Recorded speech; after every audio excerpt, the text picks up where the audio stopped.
Hi guys, நம்ம இன்னைக்கு வந்திருக்கிறது தான் சிவகாசியில தங்கத்தோப்புகள் சாமி. நாங்க ஒரு சாமியா பார்ப்போம். உள்ள வைப்பாங்க.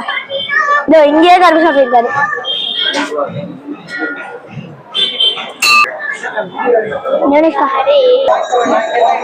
ஹாய் கைஸ், இப்போ வந்து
இந்த கோவிலை கும்பிடுறவங்க எல்லாரும் இந்த சேனலை சப்ஸ்கிரைப் பண்ணிருங்க.